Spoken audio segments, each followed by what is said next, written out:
The fluorescent lights hummed overhead as Connor Walsh reached for a box of cornflakes at Millbrook Grocery. 6:30 on a quiet Friday evening. The store was nearly empty, just how he liked it. His 8-year-old daughter Ruby stood beside him, backpack still slung over her small shoulders from the day at school. "Can we get the kind with marshmallows instead?" The bell above the glass door chimed. Then everything shattered. "Everyone on the ground now," the masked gunman's voice cracked like a whip through the cramped aisles. Milk cartons crashed. A baby screamed. But Connor's weathered hands remained steady on the cereal box, his steel blue eyes never leaving the threat. Across 3 aisles of chaos, Ruby stood frozen, her school backpack clutched to her chest. "Daddy." Connor slowly raised one finger to his lips. Not a tremor, not a flinch. In that moment of pure chaos, he became an island of impossible calm. And the woman in the tailored black suit watching from the shadows. Her gray eyes weren't filled with fear. They were filled with recognition. The gunman waved his weapon wildly, sweat beading on his forehead beneath the ski mask. Connor noticed the trembling in the man's grip, the way his voice cracked on every syllable. Amateur. Desperate, not dangerous. Connor had seen real killers in Afghanistan. This wasn't one. Fear doesn't make a man run. It makes a man think before he acts. The robber's sneakers squeaked against the linoleum as he approached the register, his movements erratic and unpracticed. Behind the counter, teenage cashier Kevin fumbled with the register keys, his hands shaking violently. I can't get it open." The gunman's frustration mounted, his breathing more ragged. Connor shifted slightly, positioning himself between Ruby and the threat. 3 years of civilian life hadn't dulled his instincts. He could feel the tension building like a coiled spring, knowing that panic made people do stupid things. The woman in the black suit hadn't moved either, her posture too controlled, too aware. Who was she? The robber spun around, scanning the cowering customers. Nobody moves, nobody gets hurt. Connor watched him through peripheral vision, calculating distances, exits, angles. Ruby's breathing came in short, quiet gasps. She was scared, but holding it together just like he'd taught her during their safety drills at home. Without warning, Connor stepped forward, not rushing, not threatening, just moving with the fluid precision of someone who'd disarmed insurgents in Kandahar. The gunman whirled toward him, weapon raised. I said, "Don't move," but something in Connor's steady gaze made the words die in his throat. Connor's voice came out low, calm, almost conversational. "Son, you don't want to do this. Look at your hands." The robber glanced down instinctively. His grip was loose, finger nowhere near the trigger. "Walk away right now before this gets complicated." The masked man's resolve crumbled like wet paper. He could see something in Connor's eyes that spoke of violence, of capability, of a man who'd crossed lines that couldn't be uncrossed. The weapon lowered slightly. That's when the woman in the black suit moved, blocking the exit with the same quiet efficiency Connor recognized from his military days. The robber saw the trap closing and bolted for the back door, stumbling over displays of potato chips in his desperation to escape. Sirens wailed in the distance, growing closer. Ruby ran to Connor and wrapped her arms around his waist, burying her face against his worn work shirt. "Daddy, how did you know?" Connor's large hands smoothed her dark hair, his voice gentler than silk. "Sometimes you just know, sweetheart. Sometimes you just know." But over Ruby's head, his eyes found the woman in black. She was watching him with an intensity that made his skin crawl. Recognition flickered in her expression, like she'd been waiting for this moment. Police cruisers flooded the parking lot, their red and blue lights painting the storefront in alternating colors. Detective Ray Martinez took statements while paramedics checked everyone for shock. Connor gave his account in clipped professional sentences that revealed nothing about his past, just a concerned father who'd acted on instinct. Ruby clung to his hand, occasionally glancing up at his face for reassurance. She was tougher than most kids her age. Had to be, after losing her mother. The woman in black spoke quietly to Detective Martinez, handing him a business card with practiced ease. Her voice carried the crisp authority of someone accustomed to being obeyed. "Impressive work in there." The woman approached Connor as they waited outside. Up close, she was younger than he'd first thought. Mid-40s with platinum blonde hair pulled back in a perfect chignon. Her suit cost more than Connor made in 2 months as a plumber. Rebecca Morrison. She extended a manicured hand. Her grip was firm, her palms slightly calloused. Interesting. Connor Walsh. He studied her face, noting the way her gray eyes seemed to catalog every detail about him. You handled that situation like someone with training. Rebecca's smile was perfectly calibrated, professional, but warm. I run a security consulting firm. We're always looking for people with natural instincts. She glanced down at Ruby, who was drawing invisible patterns on the asphalt with her sneaker. Single-parent Connor's posture stiffened almost imperceptibly. How could she know that my wife died 3 years ago? Car accident. The words came out flat, rehearsed from repetition. Rebecca's expression softened with what looked like genuine sympathy. I'm sorry. That must have been difficult. Ruby tugged on Connor's sleeve. Daddy, can we go home now? I have a math test tomorrow. Connor checked his watch. 7:15 past her usual dinner time. Of course, princess. He turned back to Rebecca, who was pulling out an elegant business card. If you ever consider a career change, Mr. Walsh Blackstone Security Solutions, we value people who can keep their heads in a crisis. The card was heavy stock embossed lettering. Real money behind this operation. I appreciate the offer, but I'm happy fixing pipes. As they walked to Connor's battered Toyota pickup, Ruby chatted about her day at school. Her resilience amazed him sometimes. 20 minutes ago, she'd been terrified. Now she was worried about her math homework. Connor helped her into the passenger seat, buckling her seatbelt with practiced efficiency. In the rearview mirror, he watched Rebecca Morrison climb into a black BMW sedan. She sat behind the wheel for a long moment, making a phone call before driving away. Something about her didn't sit right. Too convenient being in that store at exactly the right moment. Stories like this take time to build. Stay with me. What happens next might save your life someday. Connor's two-story house on Maple Street looked exactly like every other house in their neighborhood. White siding, blue shutters, a small front yard that needed mowing. Ruby raced ahead to unlock the front door while Connor grabbed groceries from the truck bed. No cornflakes thanks to the evening's excitement. He'd have to remember to stop by the store tomorrow. Inside the house smelled like the vanilla candles Jennifer used to light every evening. Connor had stopped lighting them after the accident, but the scent lingered in the walls and the furniture in the spaces between memories. Ruby spread her homework across the kitchen table while Connor heated up leftover spaghetti. Daddy, why didn't that man scare you? She looked up from her multiplication table's pencil poised above the paper. Connor considered his answer carefully. How do you explain to an 8-year-old that some men carry violence like a scar, that some fear never really goes away? It just gets buried under layers of ordinary life. I was scared, sweetheart. But sometimes being scared means you have to be extra brave. It wasn't the whole truth, but it was true enough. After Ruby went to bed, Connor sat on the back porch with a beer in his laptop. Rebecca Morrison's business card lay on the weathered table beside him. Blackstone Security Solutions. Their website was impressive. Corporate clients, government contracts, offices in 3 states. Rebecca's bio photo showed the same confident smile she'd worn at the grocery store. CEO and founder, graduated summa cum laude from Georgetown, former consultant with several prestigious firms. But something felt rehearsed about the whole presentation, like a performance designed to impress rather than inform. The October night air carried the smell of burning leaves and distant barbecue smoke. Suburban perfection. 3 years ago, he thought this life would be enough. Quiet job, good schools for Ruby neighbors who minded their own business. But tonight had awakened something he'd worked hard to bury. That split-second assessment of threat and opportunity. The cold calculation of violence. Jennifer used to worry about that part of him. The part that came back from overseas changed. Now she was gone, and he was alone with whatever darkness lived behind his eyes. Connor dialed a number he rarely used. After 3 rings, a gruff voice answered. Walsh. It's been a minute. Everything okay with the kid, Mike Donovan? Army Rangers. Served 2 tours with Connor before losing his left leg below the knee to an IED. Now ran a security consulting business of his own, much smaller than Blackstone. Ruby's fine. Listen, what do you know about Blackstone Security Solutions? A pause on the line. The sound of ice cubes clinking in a glass.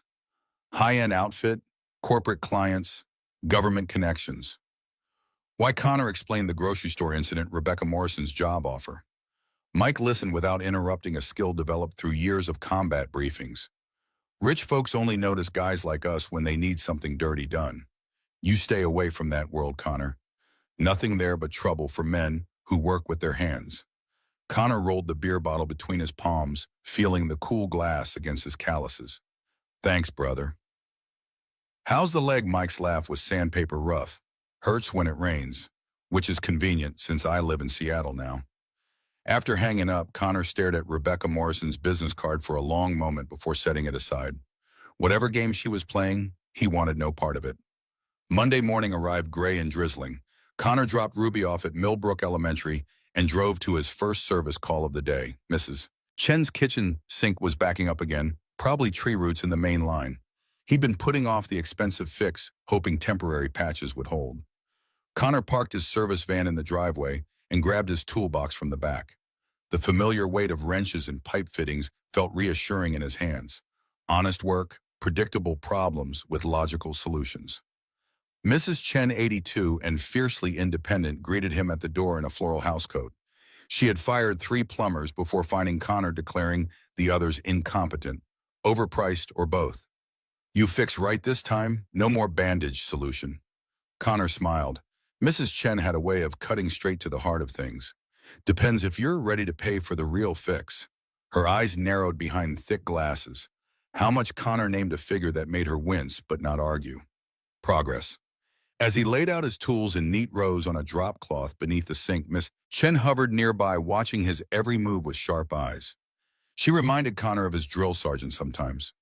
Your hands know what they're doing, not like other plumbers who guess and break more things. Tools don't lie. They either work or they don't. Same with people. Mrs. Chen nodded sagely as though he'd imparted profound wisdom instead of plumbing philosophy. Connor was halfway through exposing the main line when a sleek black BMW pulled into the driveway.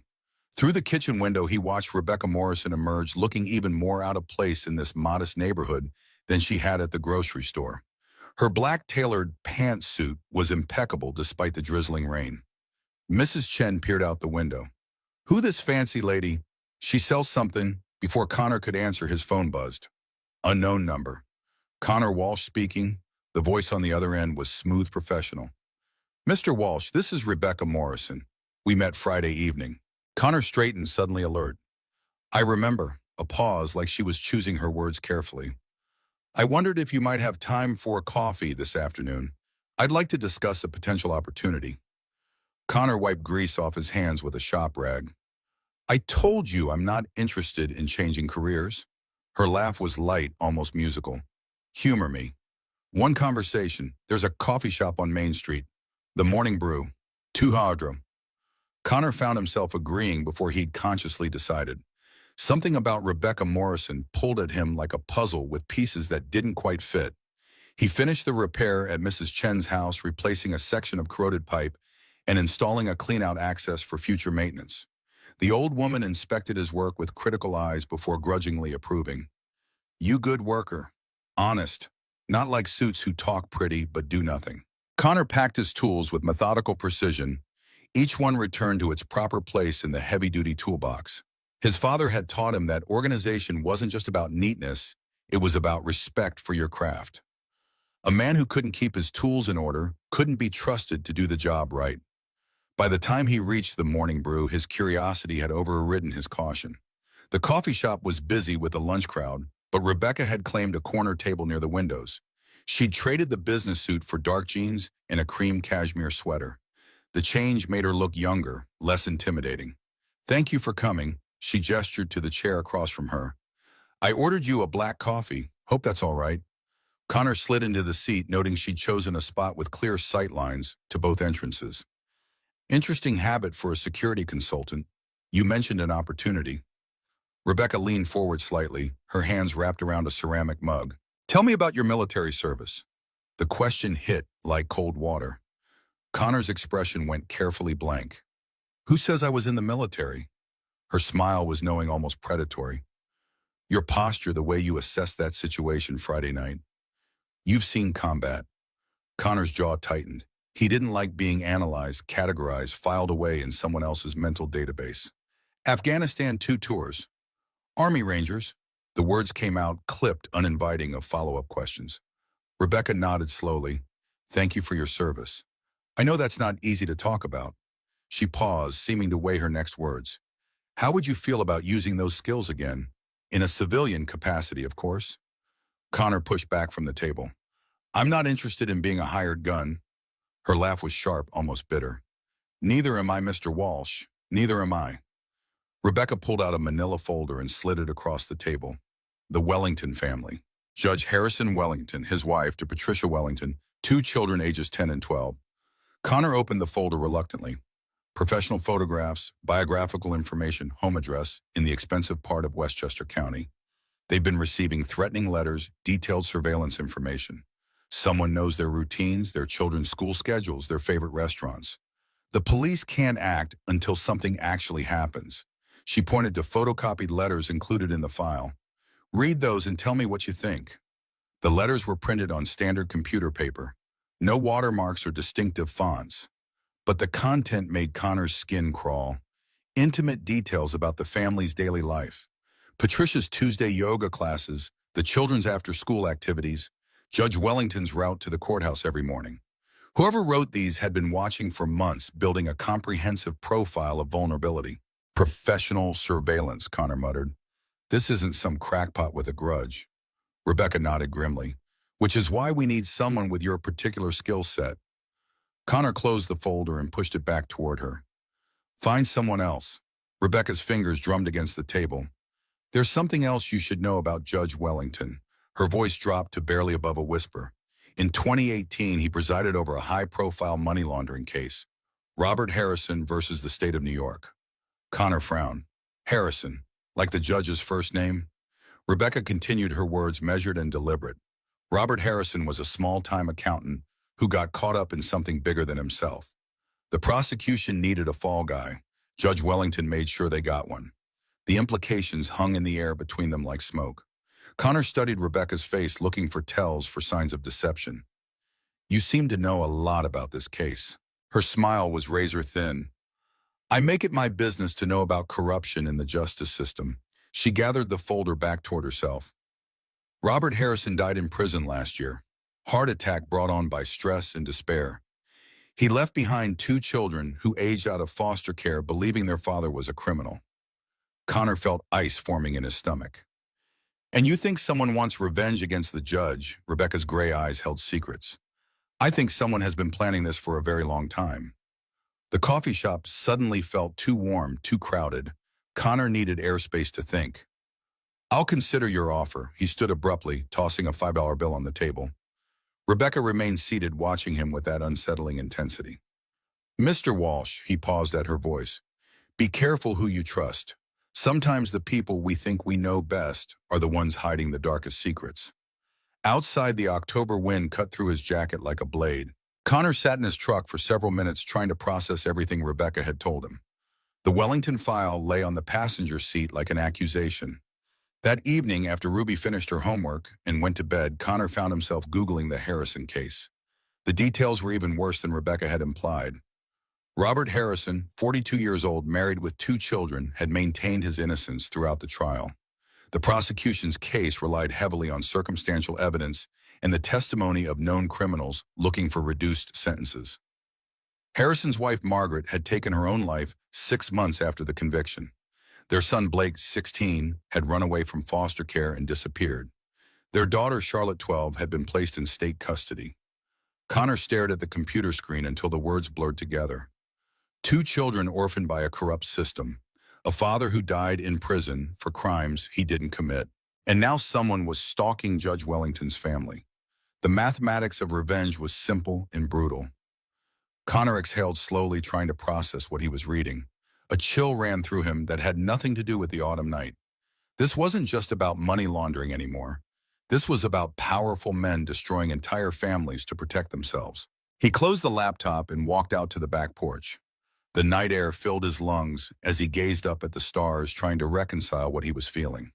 In Afghanistan, combat had been straightforward. Clear objectives, identified enemies, defined missions.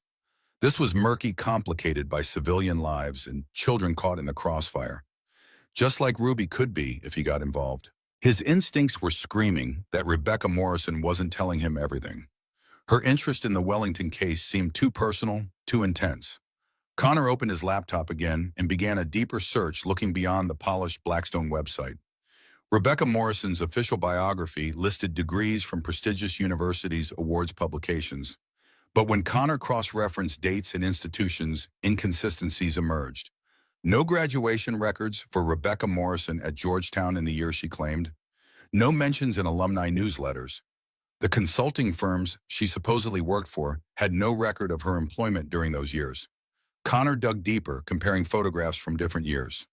The woman called Rebecca Morrison seemed to have appeared fully formed about 7 years ago, with no digital footprint before that. A pattern was forming a story beyond the polished facade of Blackstone Security. Connor found himself thinking like a soldier again, assembling intelligence identifying the shape of a threat by the shadows it cast. He picked up his phone and called Mike again. "I need more on Blackstone, deeper than their public profile." Mike didn't ask questions. That wasn't their way. "Give me till morning." Connor couldn't sleep. The house felt different somehow, as though Rebecca Morrison's very existence had changed the air inside it. He checked on Ruby twice, reassuring himself that she was safe, untouched, by whatever game was unfolding around them. The nightmares came as they always did when his combat instincts were activated. Sand and blood and the screams of men he couldn't save. Connor woke at 4 a.m., soaked in sweat, the ghost of his rifle still clutched in his hands. He showered in the dark, letting cold water wash away the memories. By 5 a.m., he was sitting at the kitchen table with a pot of coffee, watching the darkness gradually surrender to dawn. His phone buzzed at 5:30. "What I found doesn't make sense." Mike's voice was gritty with fatigue. He'd been up all night, too. Rebecca Morrison doesn't exist before 2018. The company was incorporated that year, but with different leadership. She took over in 2019. Massive influx of private capital from offshore accounts. The kind of shell game that takes serious resources to set up. Connor's fingers tightened around his coffee mug. What about her history, Georgetown? The consulting firm's Mike's laugh was humorless. Fiction. All of it. But here's where it gets interesting. I ran facial recognition against law enforcement databases. Came up empty. Then I tried missing persons. Connor felt a chill that had nothing to do with the morning air. And there was a brief facial match with a girl who disappeared from foster care about 15 years ago. Charlotte Harrison, Robert Harrison's daughter. The pieces clicked into place with the finality of a round being chambered. She's not working for the Wellingtons at all. No, if I had to guess, she's the one who's been watching them, building the profile, playing the long game. Connor moved through the morning routine on autopilot, making Ruby's lunch, checking her homework, driving her to school. All the while, his mind was piecing together the implications. Rebecca Morrison, Charlotte Harrison had built an entire identity, an entire company, all for revenge against the man who had destroyed her family. And she had tried to recruit Connor as her unwitting accomplice. After dropping Ruby at school, Connor drove to a coffee shop he'd never visited before, one where Rebecca Morrison wouldn't think to look for him. He ordered black coffee and sat at a corner table, back to the wall, running scenarios. His phone buzzed. Unknown number. Connor hesitated before answering. Walsh. Rebecca's voice came through, cool and professional as ever. "I was hoping we could continue our discussion. About the Wellington case." Connor kept his voice neutral. "I'm busy with clients today." Even to his own ears, the lie sounded hollow. "I understand. Perhaps dinner. I know a quiet place where we could talk more freely." Connor could almost see her composed smile, the carefully engineered sincerity. "I'll think about it. I'll call you." He hung up before she could respond, then dialed Mike again. "I need to confront her. Get the whole story." Mike's sigh was heavy with concern. "You're poking a tiger, Walsh. Whatever game she's playing, it's been years in the making. She won't appreciate you changing the rules." Connor knew he was right, but he couldn't walk away, not now. He'd been drawn into something bigger than himself, a collision of past and present, of power and revenge. "I need to know what she wants from me. Really wants." Mike was silent for a long moment. "Somewhere public, somewhere you control, and for God's sake, wear a vest." Connor arranged to meet Rebecca at a diner in the old industrial district. Mel's a 24-hour joint with faded vinyl booths and coffee that could strip paint. It was a remnant from the days when the neighborhood had been full of factory workers on shift breaks. Now it served mostly truckers and night shift workers from the remaining warehouses. The diner had 3 exits and clear sight lines through large windows.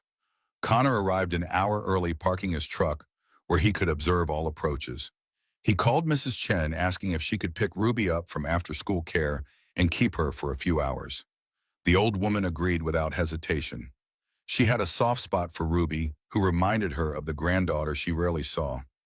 Mike called at 6:30. I'm in position. Northeast corner, blue sedan. Connor spotted the car, a nondescript Chevy that blended perfectly with the working-class neighborhood. Mike was good at being invisible when he needed to be. Thanks for the backup. Connor's gratitude was genuine. Rangers looked out for their own even years after discharge. Rebecca's BMW arrived at exactly 7 p.m. She parked directly in front of the diner, making no attempt to conceal her presence. Confident, perhaps too confident. Connor watched her enter, noting the way she scanned the interior, assessing threats, exits, opportunities. Not the behavior of a typical CEO, but exactly what he'd expect from someone with training. He waited 5 minutes before following her inside. She had chosen a booth in the back corner, away from the windows. Smart. She wore dark jeans and a simple sweater, again her hair loose around her shoulders. The casual outfit was a calculated choice meant to put him at ease. Rebecca, or should I call you Charlotte? The color drained from her face, but she recovered quickly. Professional, trained to handle surprises. I see you've been doing your homework, Mr. Walsh. Connor slid into the booth across from her, back to the wall, clear of view of the entire diner. I don't like being lied to, especially by people who've been watching my daughter. Charlotte's composure cracked slightly at the mention of Ruby. I never meant to involve a child in this. That was an oversight. Connor's laugh was cold. An oversight. Is that what we're calling it? Charlotte's fingers wrapped around her coffee mug, knuckles white with tension.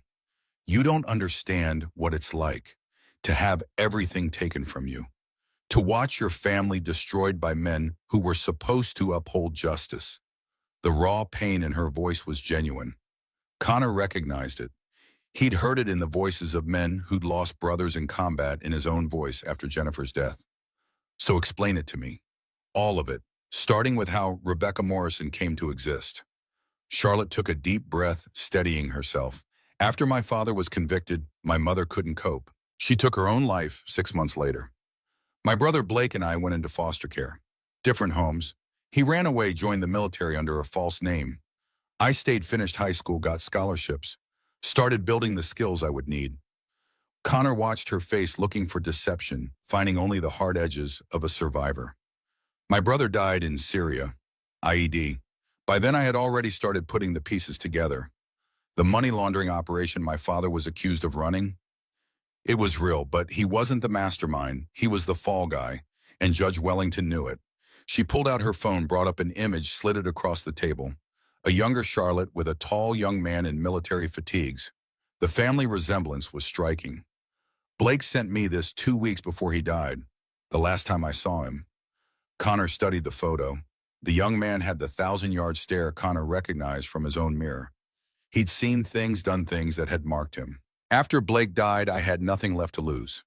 I changed my name, used skills I'd learned in college to create a new identity. Then I started building Blackstone. Connor's eyes narrowed. With what money? Charlotte's smile was bitter. Ironic, isn't it? I used the same money laundering networks that destroyed my father. Took me 3 years to trace them, another 2 to siphon enough funds to start the company. Poetic justice. Connor leaned back, processing. The woman across from him had spent 7 years constructing an elaborate revenge fantasy, building an entire company as a front for her true purpose. And the Wellington family. The threats. Charlotte's expression hardened. I've been watching them, learning their routines, their vulnerabilities, just like they did to my family before they destroyed us. Connor felt a chill crawl up his spine. You wrote those letters. It wasn't a question. Charlotte nodded, unapologetic. I needed a way to approach you that wouldn't raise suspicions. A security concern for a high-profile client seemed the obvious choice. The calculation of it all was breathtaking. Years of planning, of building an identity, a company, a reputation, all for the moment when she could strike back at the man who had destroyed her family. What did you want from me? Connor asked the question that had been bothering him since their first meeting. Charlotte's gaze was direct, unflinching. Access. Judge Wellington's security team is good, but they have blind spots. I needed someone who could see the vulnerabilities they couldn't. Someone with combat experience who could move through their defenses without raising alarms. Connor felt his stomach turn. You wanted me to help you kill him. Charlotte's laugh was sharp, brittle. No, death would be too quick, too clean. I want to destroy him the way he destroyed my father. I want to expose him, make him watch as his reputation, his career, his family's respect all crumble around him. I want him to live with the consequences of what he's done. The raw hatred in her voice was like a physical presence between them, cold and dangerous and alive. I never planned to hurt his children. I'm not a monster, but I needed to know their routines to understand when Wellington would be vulnerable.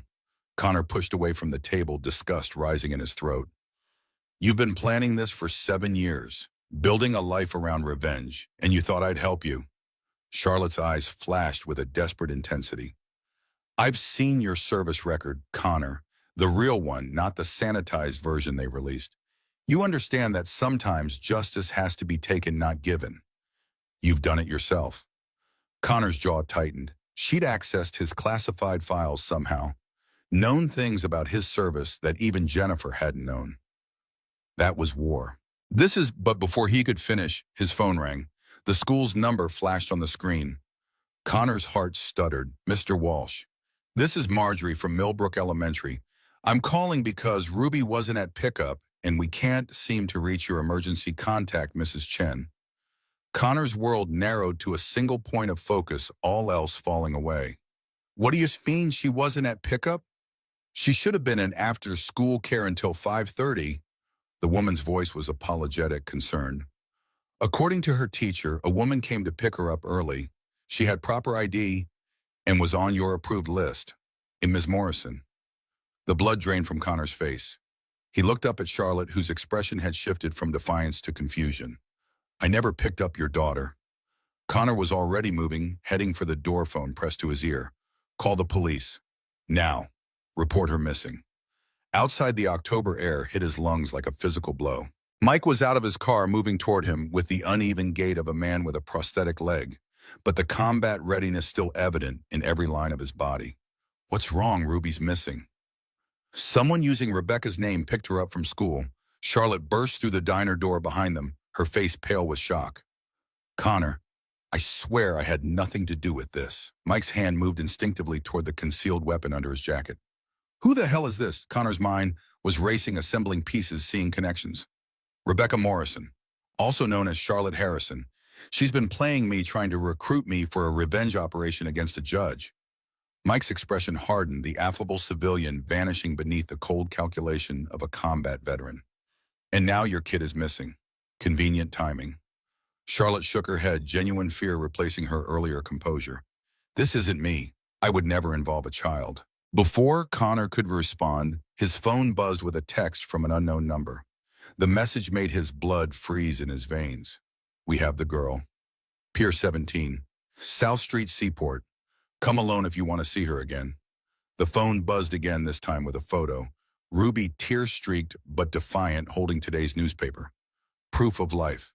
Connor's training took over, the emotions locked down tight mind, shifting into operational mode. Save the child, eliminate the threats, everything else was secondary. Mike, reading over his shoulder, was already moving toward his car. I'll get my kit. Meet you there in 30. Charlotte stepped forward, her face set with determination. This is about me, my past. Let me help. Connor rounded on her fury, breaking through his tactical calm. You've done enough. This is your fault. Your vendetta brought these people into our lives. Charlotte didn't flinch from his anger, which means I know who they are. Frank Murphy and Joey Garcia. They worked with my father. They were part of the money laundering operation. They think I'm going to expose them along with Wellington. Connor processed this new information, fitting it into his mental map of the situation. How many? Charlotte shook her head. I don't know for sure. 3, maybe 4. Connor turned to Mike. I need you to stay back, provide overwatch. These aren't insurgents. They're criminals, amateurs with guns. Mike nodded, understanding the distinction. In some ways, untrained men with firearms were more dangerous than disciplined fighters. They were unpredictable, prone to panic. Charlotte moved toward her BMW. I'm coming with you. Connor blocked her path, his voice flat, dangerous. No, you're staying here. You've done enough damage. Her gray eyes met his, unflinching. They won't hurt Ruby as long as they think you'll bring me to them. That's what they want. Me, not you, not your daughter. Connor recognized this tactical truth in her words, even as he hated admitting it. If they touch a hair on her head, I will end all of them. And then I'll come for you.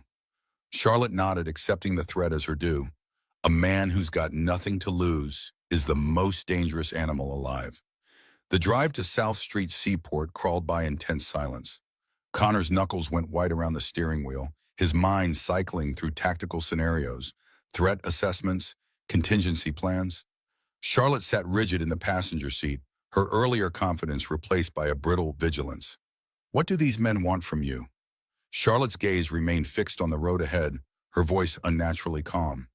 The ledgers. My father kept records of all the transactions he processed, names, dates, amounts. He told me about them the last time I visited him in prison. Said they were insurance. I spent years tracking them down. Connor processed this new information, slotting it into his assessment. And these records implicate Wellington and Murphy and Garcia. Charlotte nodded, and at least a dozen others. Politicians, business leaders, cops, the kind of people who can make problems disappear, like a man wrongfully convicted of money laundering, or a little girl kidnapped from school. The implication hung between them, heavy as a storm cloud. Connor checked his rearview mirror, confirming that Mike's sedan was still following at a discreet distance. Having backup changed the equation gave them options that the kidnappers wouldn't anticipate.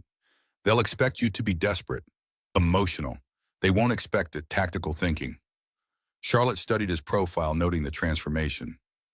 The plumber had vanished entirely, replaced by something harder, colder, more dangerous. What will you do when we get there? Connor's eyes never left the road. Whatever it takes to get my daughter back. The simplicity of his answer carried more menace than any elaborate threat. Pier 17 jutted into the East River like an accusing finger, its weathered planks slick with October mist. Warehouses and shipping containers created a maze of shadows and blind corners. Perfect for an ambush. Connor parked 2 blocks away, out of sight of the pier. I want you to wait 5 minutes, then approach from the main entrance. Keep your phone on. Stay visible. Charlotte nodded, understanding her role as the distraction. Connor checked his concealed pistol, ensuring a round was chambered. The familiar weight against his side was both comforting and disturbing. 3 years since he'd carried regularly. 3 years of trying to be just a plumber, just a father. Mike's voice came through his earpiece, calm and professional. I'm in position on the rooftop northeast of the pier. I've got eyes on a warehouse at the end. Light in one window, movement inside. Connor slipped out of the truck, moving through the shadows with the silent efficiency that had kept him alive through 2 combat tours. The memories came flooding back, night operations in Kandahar, moving through hostile territory with nothing but training and instinct to guide him. How many? Mike's voice crackled softly in his ear. 4 that I can see. 1 by the door, 1 patrolling the perimeter, 2 inside with the girl. Ruby, she's alive, sitting in a chair in the center of the room. Appears unharmed. Relief washed through Connor, quickly replaced by cold focus. He circled the perimeter, identifying the guard. Mike had spotted a heavy-set man with a shaved head, smoking a cigarette, a bulge under his jacket indicating a shoulder holster. Amateur, no professional smoked on watch. Connor approached from behind, using a stack of empty pallets for cover. The guard never heard him coming. A swift strike to the base of the skull, precisely calibrated, enough force to render unconscious, not enough to kill. The man crumpled without a sound. Connor dragged him behind the pallets, securing his hands and feet with zip ties from his pocket, gagging him with his own bandana. 1 down. The second guard presented more of a challenge, younger, more alert, actively scanning his surroundings as he patrolled the perimeter of the warehouse. Connor watched his pattern, noting the timing, the blind spots. The young guard passed a stack of shipping containers, momentarily out of sight of the warehouse windows. Connor struck like a snake, one hand clamping over the man's mouth, the other delivering a precise blow to the solar plexus. As the guard doubled over, gasping for breath, Connor applied pressure to the carotid artery, a blood choke, not an air choke. The man lost consciousness in seconds. 2 down. Mike's voice came through the earpiece again. The big guy with the mustache is getting antsy, keeps checking his watch. The one with tattoos is on the phone. Frank Murphy and Joey Garcia. Charlotte's descriptions matched. Connor moved to the side entrance, testing the handle. Locked. He examined the door, old rusted hinges that hadn't been maintained in years. The lock itself was more substantial, a deadbolt that would require a key or specialized tools to defeat. He circled to the loading dock at the rear of the warehouse. A gap beneath one of the roll-up doors provided a view inside. Ruby sat on a metal folding chair in a pool of harsh light from a single overhead bulb. Her hands were tied in front of her, but her eyes were clear alert, scanning her surroundings. Connor felt a surge of pride. She was scared, but thinking just as he'd taught her. Frank Murphy paced in front of her, agitation evident in every movement. Balding mustached, with the soft physique of a man who'd once been powerful but had gone to seed. Joey Garcia leaned against a support column, scrolling through his phone. Younger, muscular, with tattoos covering his left arm. Both men carried pistols in shoulder holsters, visible now that they'd removed their jackets in the warm warehouse. Where is he? He should be here by now. Murphy's voice carried through the gap, tense with frustration. Garcia checked his phone for the dozenth time. Maybe he called the cops. The third man, younger and nervous, fingered the grip of a pistol tucked into his waistband. If he did, we're all going down. Murphy's voice cut through their bickering like a blade. Nobody's going down. We deliver our message to Walsh. He passes it along to Charlotte, and everybody walks away clean.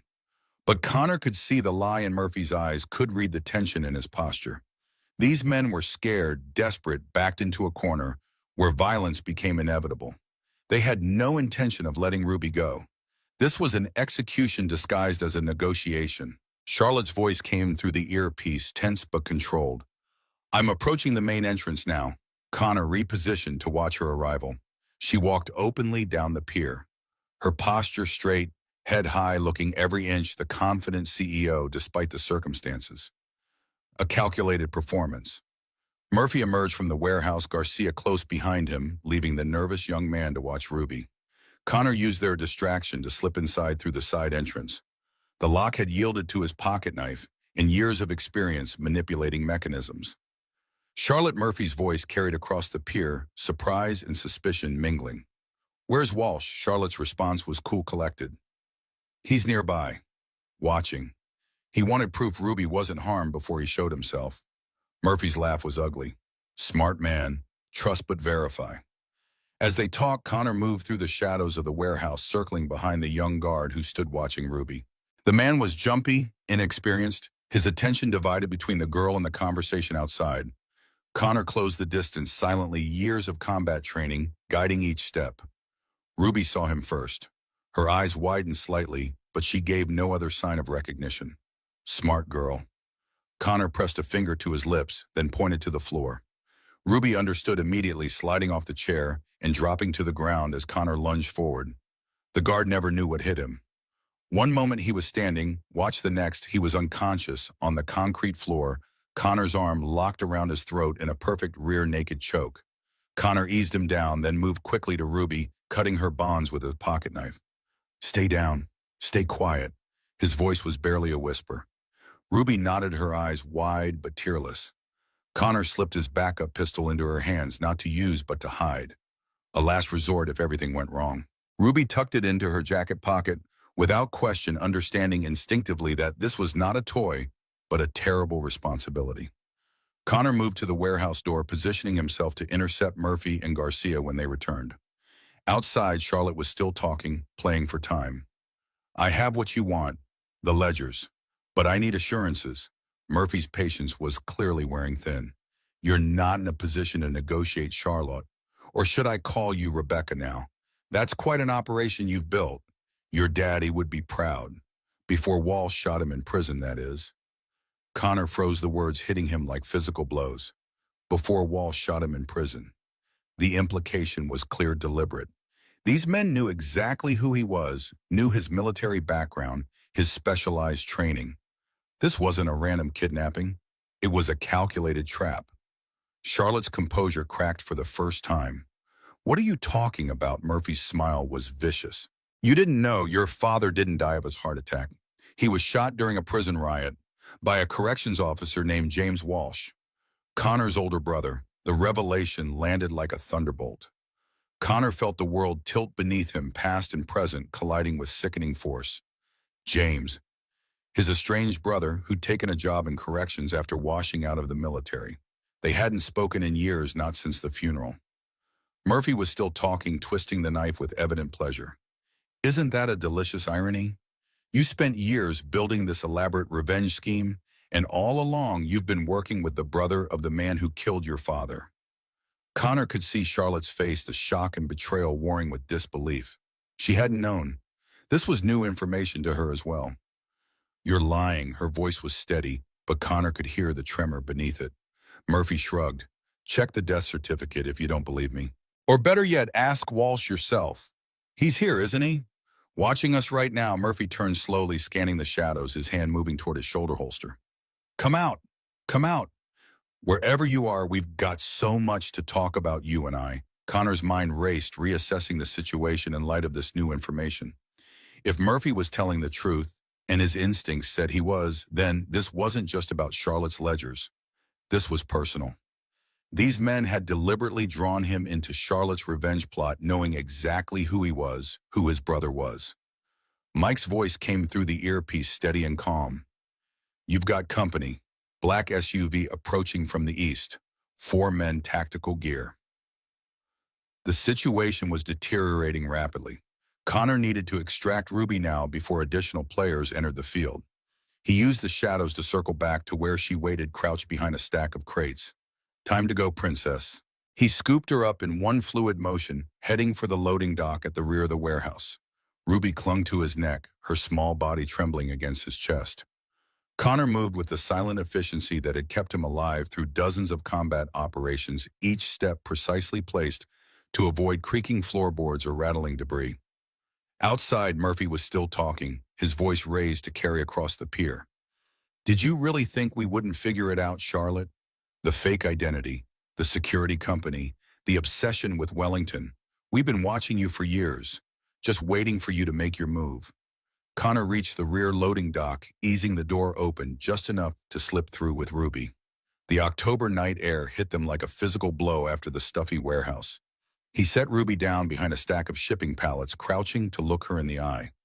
I need you to be very brave right now. Uncle Mike is going to come for you. When he does, you go with him. No questions. No waiting for me. Understand? Ruby nodded, her dark eyes serious in her pale face. Are you going back for the lady? Connor hesitated, torn between his duty to Charlotte, who, whatever her faults, was now in mortal danger because of him, and his responsibility to get Ruby to safety. Yes, but you're more important, always. He pressed a kiss to her forehead, then contacted Mike through the earpiece. I've got Ruby, south loading dock. We need extraction now. On my way. 30 seconds. Connor watched as Murphy and Garcia herded Charlotte into the warehouse, their guns now openly displayed. Her face was a mask of shock and confusion, the cool CEO persona shattered by Murphy's revelations. The black SUV Mike had spotted pulled up at the end of the pier, disgorging 4 men in tactical gear. Not police, their movements were too uncoordinated, their equipment mismatched. Mercenaries or perhaps private security. Either way, they complicated an already volatile situation. Mike appeared at the edge of the loading dock, moving with surprising agility despite his prosthetic leg. He spotted Ruby and gave Connor a sharp nod. I've got her. Go. Connor squeezed Ruby's shoulder one last time. Be good for Uncle Mike. I'll see you soon.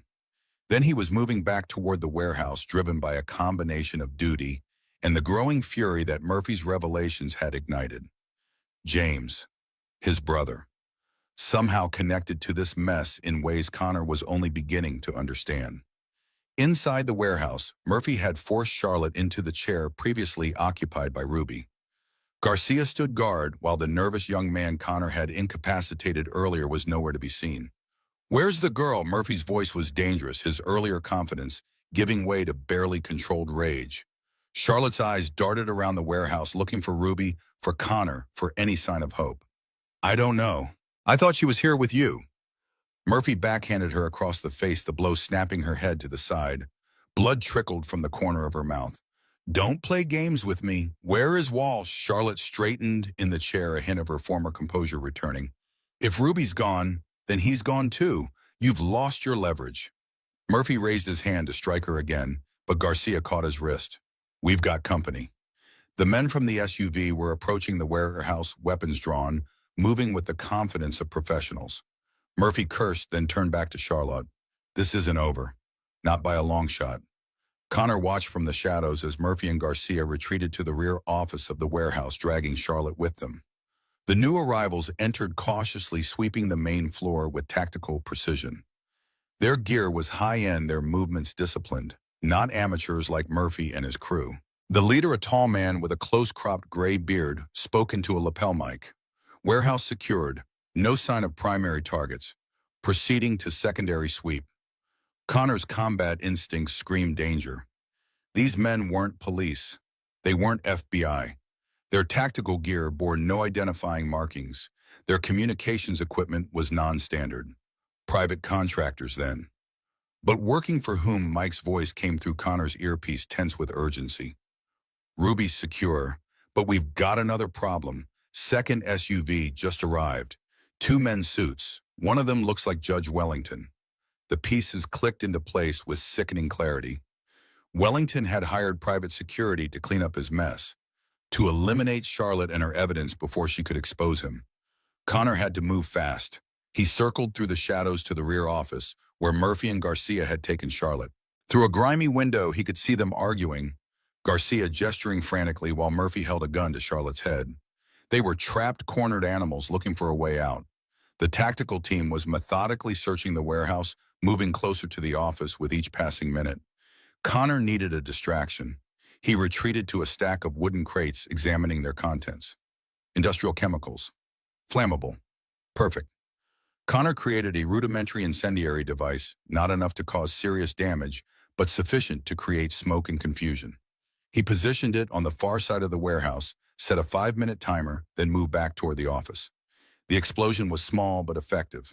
Smoke billowed through the warehouse, setting off fire alarms and sprinklers. The tactical team immediately redirected their attention to the source of the blast, shouting orders and moving away from the office. Connor seized the opportunity, breaking the office window with his elbow and vaulting inside. Murphy and Garcia whirled toward him, weapons raised.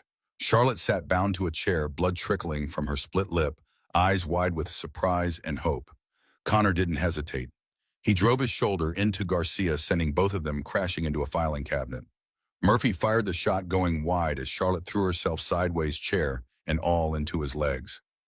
Connor disarmed Garcia with a practiced twist, then delivered a precise strike to his temple. The tattooed man crumpled to the floor unconscious. Murphy recovered quickly, aiming his pistol at Charlotte's head. One more step, and she dies. Connor froze, assessing angles, distances, probabilities of success. You're not walking out of here, Murphy. Wellington's cleanup crew is outside. They're not here to rescue you. Doubt flickered across Murphy's face. You're lying. Charlotte's laugh was bitter despite her precarious position. He's telling the truth. Wellington doesn't leave loose ends, and that's all we are to him now. Loose ends. Outside, the tactical team was regrouping, moving back toward the office with renewed purpose. Connor could hear their boots on the concrete floor, the crackle of their radio communications. We're out of time. Your choice, Murphy. Die here or come with us. Murphy's eyes darted between Connor and the door, calculation warring with fear. How do I know you won't kill me the second we're clear? Connor met his gaze steadily. You don't. But Wellington's men definitely will. It was enough. Murphy nodded sharply, lowering his weapon. Get me out of here. Connor cut Charlotte's bonds with his pocket knife, then handed her Garcia's pistol. Stay behind me. Shoot anyone who isn't us. They moved back through the broken window, just as the office door burst open, tactical team members pouring in with weapons raised. Murphy fired blindly over his shoulder, more to create confusion than to hit targets. Connor led them through the smoke-filled warehouse, using the chaos to mask their movements. Outside, the October night was alive with sirens in the distance. Someone had reported the explosion, the gunfire. Police would be arriving soon.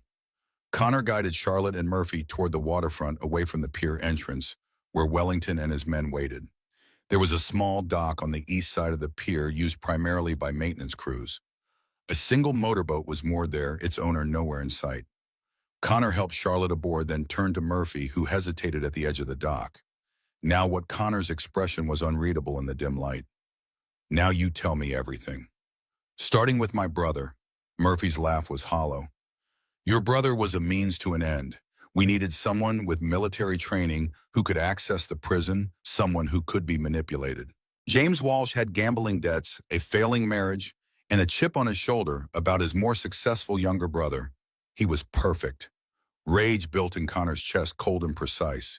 You used him to kill Harrison. Murphy shrugged. We convinced him Harrison was a threat to national security, that taking him out was a patriotic duty. He believed us, right up until he put a bullet in his own head 3 months later. The revelation hit Connor like a physical blow. James had committed suicide.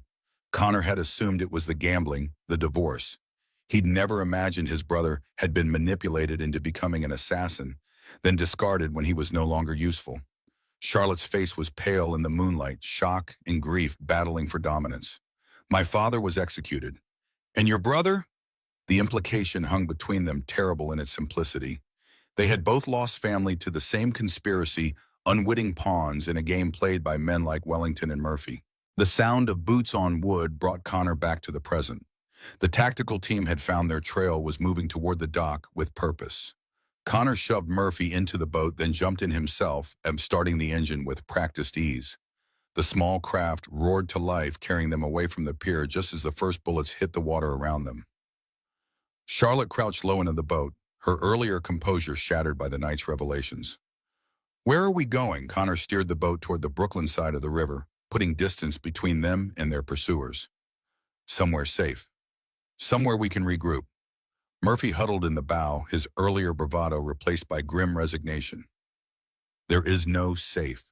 Not from Wellington. Not from the people he works for. Connor's gaze was fixed on the distant shore, his mind racing through options, contingencies, escape routes. Tell me about the ledgers. Charlotte wiped blood from her lip, her eyes hard in the moonlight. They're in a safe deposit box, Manhattan Trust Bank. I was planning to use them to destroy Wellington legally, to expose him the money laundering operation, all of it. Murphy laughed, the sound brittle in the cold night air. And you think that would work? Wellington has judges, cops, politicians in his pocket. The kind of people who can make evidence disappear, witnesses recant, prosecutors back off. Connor guided the boat into a small inlet on the Brooklyn side, cutting the engine as they drifted toward an abandoned pier. Then we don't use the legal system. We use the court of public opinion. Charlotte glanced at him sharply. What do you mean? Connor secured the boat to a rusted cleat, then helped Charlotte onto the dilapidated pier. I mean, we release everything, all at once. Every name, every transaction, every connection. Not to the police, to the press, to the internet. Make it too big to bury. Murphy's face went pale. You do that, and you'll have targets on your backs for the rest of your lives. These people don't forgive. They don't forget. Connor's smile was cold.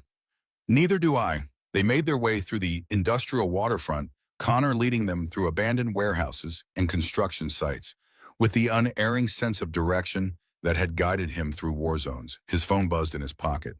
Mike, we're at the safe house, Ruby secure. Where are you? Brooklyn waterfront. Headed your way with 2 packages. Mike's response was immediate. 2. Who's the second? Connor glanced at Murphy, who trudged alongside them, a broken man haunted by his own choices. Insurance and information. The safe house was a converted factory loft in Red Hook, owned by a former ranger who asked no questions and expected no answers. Connor had used it once before during the chaotic days after Jennifer's death, when reporters had camped outside his home, hungry for details about the tragic accident that had claimed the life of a rising political staffer. Mike met them at the service entrance, his prosthetic leg not slowing him as he conducted a thorough security sweep of the surrounding area before letting them inside. His expression darkened when he saw Murphy. Who's this? Connor's voice was flat. The man who got my brother killed. Mike's hand moved instinctively toward his concealed weapon, but Connor shook his head. Not yet. We need what he knows. The loft was sparsely furnished but functional. Ruby sat at a battered kitchen table, a mug of hot chocolate cradled in her small hands. She looked up as they entered, her face lighting up at the sight of her father. Daddy Connor crossed to her in 3 long strides, gathering her into his arms, burying his face in her dark hair. For a moment, the soldier vanished, replaced by a father whose entire world had been threatened. Hey, princess. You okay? Ruby nodded against his chest. Uncle Mike gave me hot chocolate and said you were being a hero. Connor's laugh was rough with emotion. Uncle Mike talks too much. Over Ruby's head, Connor's eyes met Charlotte's. She stood awkwardly in the doorway, blood dried on her split lip, her perfect composure in tatters.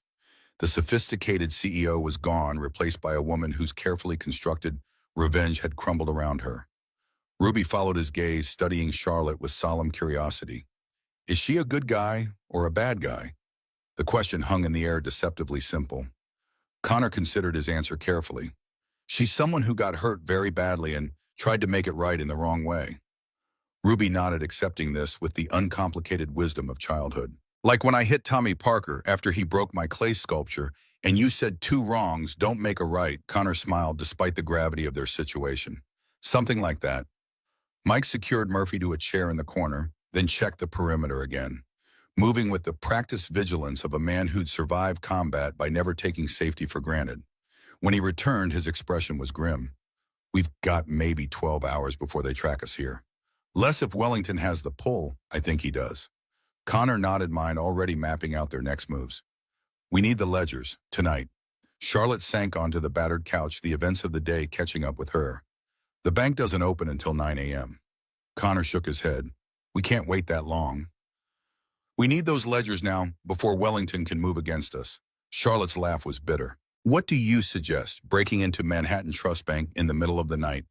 Mike and Connor exchanged a look, years of shared combat experience communicating volumes in a single glance. Not the bank, the night deposit box. Charlotte stared at them, realization dawning. You can't be serious.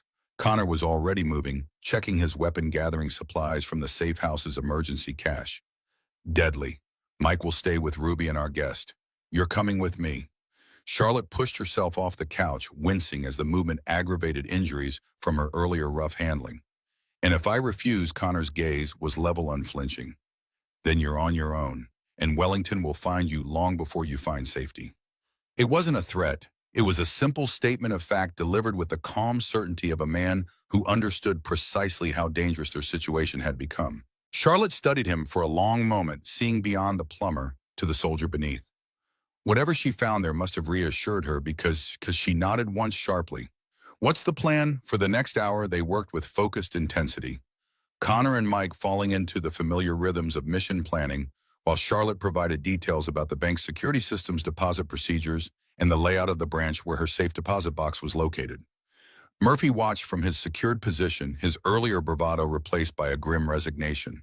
Occasionally, he offered information about Wellington's resources connections, likely responses to their actions.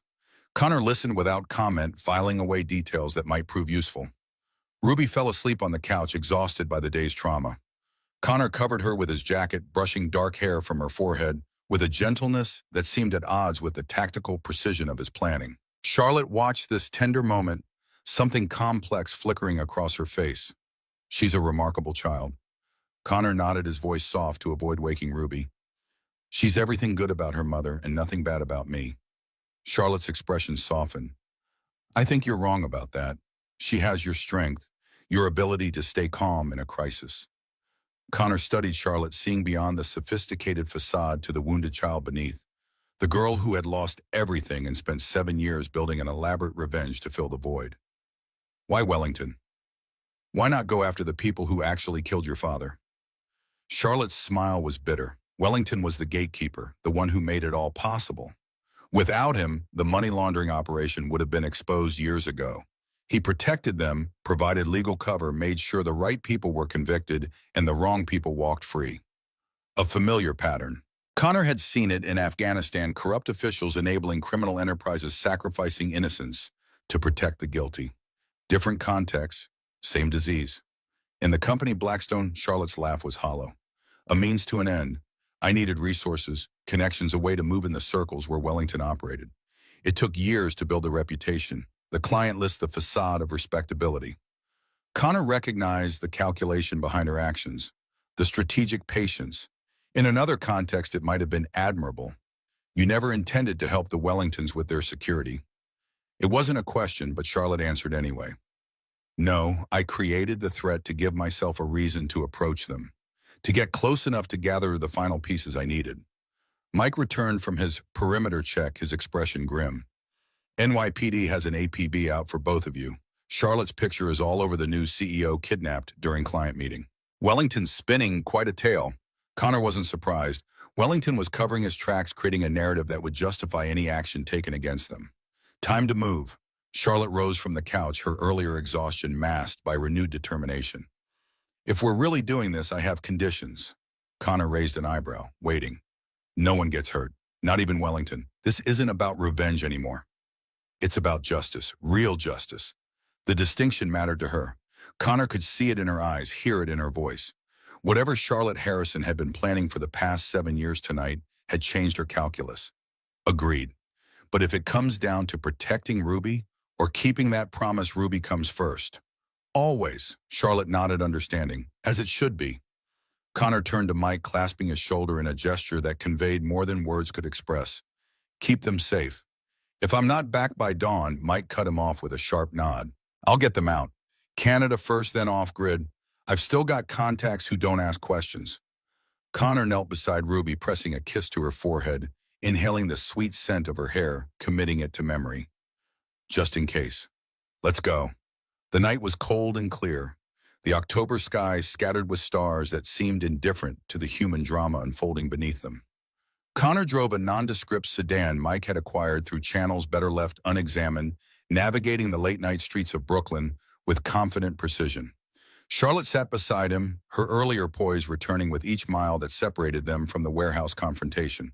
She'd washed the blood from her face, smoothed her hair, straightened her clothing. Armor being reassembled piece by piece. You never told me about your brother. Connor's hands tightened on the steering wheel, the only outward sign that her words had struck a nerve. There was nothing to tell. We weren't close. Charlotte's gaze was steady, searching. But you didn't know he was involved in my father's death. It wasn't a question. Connor answered anyway. No, I thought he killed himself because of gambling debts, because his marriage fell apart. I never imagined. The words trailed off unnecessary. Charlotte nodded in understanding the weight of what remained unsaid. My father was innocent, of the money laundering at least. Connor glanced at her, noting the qualification. But not innocent of everything. Charlotte's smile was sad. Few of us are. He knew what the company was doing, knew the money wasn't clean. But he was a bookkeeper, not a mastermind.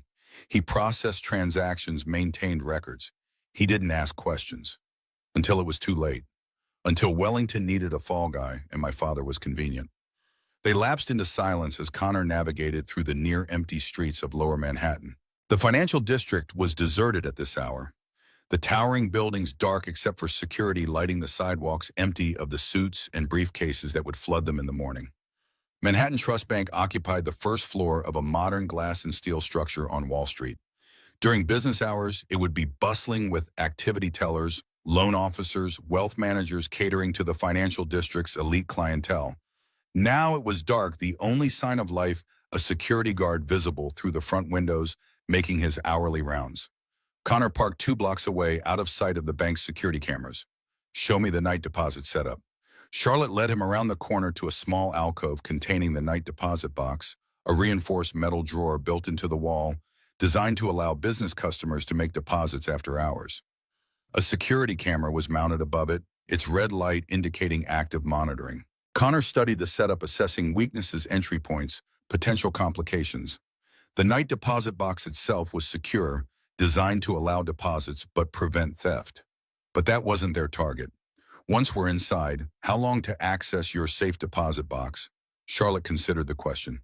5 minutes, maybe less. I have the key. The challenge will be getting into the vault area without triggering alarms. Connor nodded, mind calculating angles, timelines, contingencies. There's a service entrance on the east side. Delivery companies use it for restocking ATMs, delivering supplies. It'll have security, but different from the main doors. Charlotte raised an eyebrow. How do you know that? Connor's smile was grim. I did 2 tours in Afghanistan identifying vulnerabilities in supposedly secure compounds. Banks follow patterns, predictable ones. They circled the block, Connor noting security camera positions, entry points, potential escape routes. The service entrance was as he'd predicted, a reinforced door with a keycard reader and a separate camera system. Can you get us through that door? Charlotte studied the security setup, her expression thoughtful. Maybe. Blackstone installed similar systems for several financial clients. The override codes tend to follow patterns. Connor handed her his phone. Then let's find out what pattern this one follows. Charlotte worked quickly, her fingers flying over the screen as she accessed databases, cross-referenced, client installations, narrowed down possibilities. The CEO persona had returned fully, now confident and focused. I've got 3 potential override sequences. One of them should work. Connor checked his watch. 2:17 a.m. The security guard would make his next round at 3 years, giving them a narrow window of opportunity. Let's move. They approached the service entrance, staying close to the building to minimize their profile on security cameras. Charlotte entered the first override code. The key card reader blinked red. Denied. She tried the second code. Another red light. Come on, come on. The third code produced a different response. The key card reader blinked green once, then yellow, requiring additional authentication. It wants a key card with the right RFID signature. Connor reached into his pocket, producing a small electronic device, a universal RFID emulator Mike had provided from his collection of specialized equipment. Try this. Charlotte held the device against the reader. For a heart-stopping moment, nothing happened. Then the light turned green, and the door lock disengaged with an audible click. They slipped inside, finding themselves in a service corridor that ran behind the main banking floor. Motion sensors were visible at intervals along the ceiling, their status lights glowing red in the dimness. Charlotte pointed to a control panel near the door. Service corridor sensors. They're on a separate system from the main floor. If I can access the control panel. But Connor was already moving, reaching up to a ventilation grate in the ceiling, removing it with practiced ease to reveal a narrow crawl space above. We go over, not through. Charlotte looked dubious. In these clothes, Connor's expression was unsympathetic. Your choice? Dirty clothes or prison jumpsuit? That settled it. Charlotte allowed Connor to boost her into the crawl space, then followed himself, replacing the ventilation grate behind them. The space was cramped, dusty, and uncomfortably warm from the building's heating system. They crawled in silence, Connor leading the way based on his mental map of the bank's layout.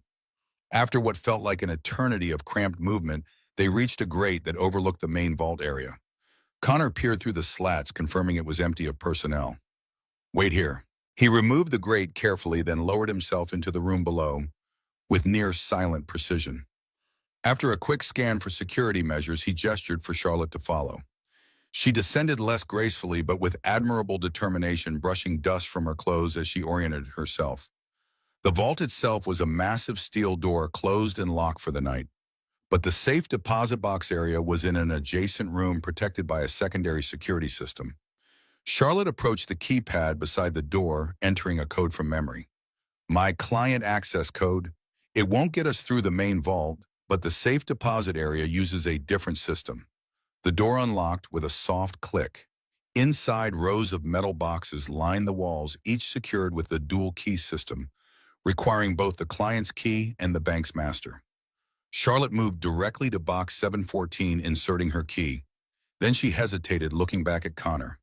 We need the bank's key too. Connor examined the lock, then produced a set of specialized picks from an inner pocket of his jacket. Not necessarily. His hands moved with practiced precision, manipulating the lock mechanism with delicate pressure.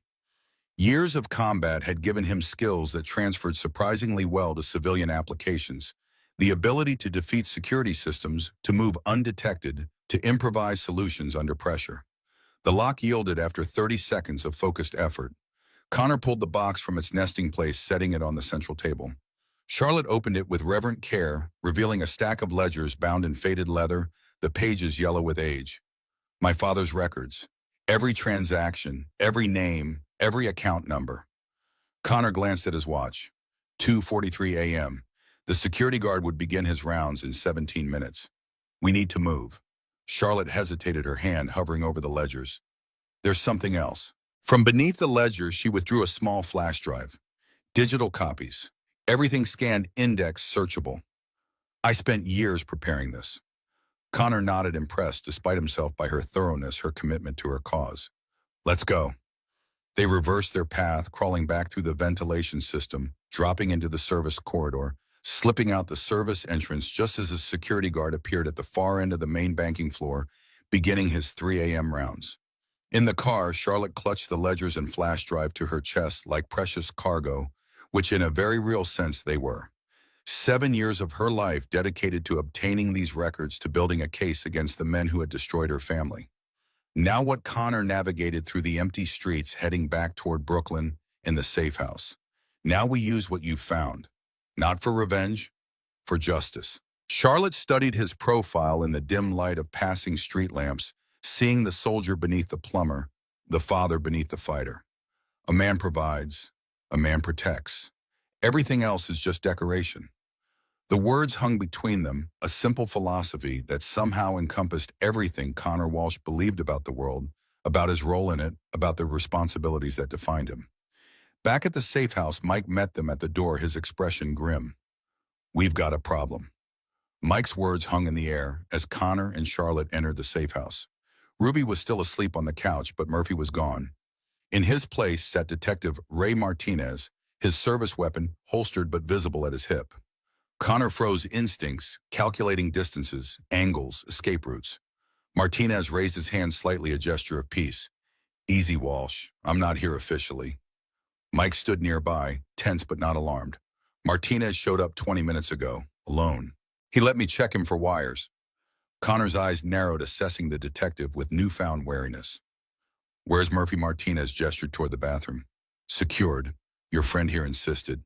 Smart precaution." Charlotte clutched the ledgers tighter against her chest, her face a careful mask. "Why are you here?" Detective Martinez leaned forward, his expression grave. "Because in about 4 hours, a joint task force is going to descend on this location with shoot-to-kill orders for both of you." Connor didn't react outwardly, but his mind raced, recalibrating. "How did you find us?" Martinez's smile was grim. "I've been tracking Wellington for 3 years. When Charlotte Harrison appeared on the radar, I started watching her too. When both of you disappeared from that warehouse, I figured you'd head somewhere familiar. This place has been on my list of potential Walsh bolt holes for a while." Charlotte glanced at Connor, questions in her eyes. Connor kept his focus on Martinez. "You said Wellington, not Judge Wellington. Interesting choice of words." Martinez nodded, acknowledging the observation. "I've been building a case against him since 2010. Slowly, carefully, the kind of case that can't be buried or dismissed. And now you two have blown it all to hell with your warehouse escapade." He gestured toward the ledgers Charlotte held. "Though I'm guessing those might make it worth the complication." Charlotte set the ledgers on the table, her posture straightening as she reclaimed some of her executive authority. "My father's records. Every transaction the money laundering operation processed from 2012 to 2018. Names, dates, amounts, account numbers." Martinez's eyes widened slightly, the only indication of his surprise. "That's quite a find, Ms. Harrison. Or should I call you Miss Morrison?" Charlotte's smile was thin. "Harrison will do. I'm tired of pretending to be someone else." Connor moved to check on Ruby, confirming she was still asleep before rejoining the conversation. "You said 4 hours. Why the warning?" Martinez studied him with the careful assessment of a man accustomed to reading people. "Because I've spent 3 years building this case. Because your brother deserved better than what happened to him. And because I know what it's like to watch your family destroyed by men who think they're above the law." The personal admission hung in the air, unexpected and weighty. Connor recognized the look in Martinez's eyes, the same burning need for justice that had driven Charlotte for 7 years. Different methods, same fuel. "What do you propose?" Martinez reached for the flash drive Charlotte had placed beside the ledgers. "May I?" Charlotte nodded. Martinez pocketed the drive, then outlined his plan. "I have a secure server untraceable back to me. We upload everything tonight. Then we arrange for simultaneous distribution to every major news outlet, federal agency, and international watchdog organization tomorrow at noon." Mike, who had been silently monitoring the exchange, spoke up. In Wellington's task force, Martinez's expression hardened. "By noon, they'll have bigger problems than finding you." Connor considered the proposal, weighing options, risks, potential outcomes.